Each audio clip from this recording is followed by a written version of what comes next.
இவன் cook with கோமாளி பண்ணாம பிஸியா இருக்கான்னு நினைச்சுக்கிட்டு இருக்காங்க. ஆனா இவன் பிளே ஸ்டேஷன்ல டபுள் பிளேயர் விளையாடுற கேம சிங்கிள் பிளேயரா மாறி மாறி உட்காந்து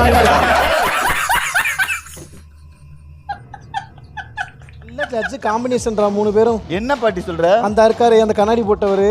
ஆமா, கண்டினியூஸா தமிழ்ல கமெண்ட் சொன்னா இங்கிலீஷ் பேச தயங்குவாரு.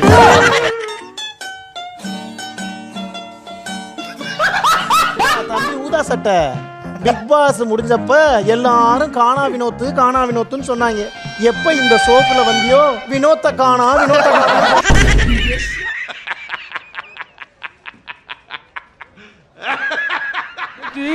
எனக்கு ஒரு மயில் வந்துச்சு. அந்த மயில் பறக்கவே இல்லை.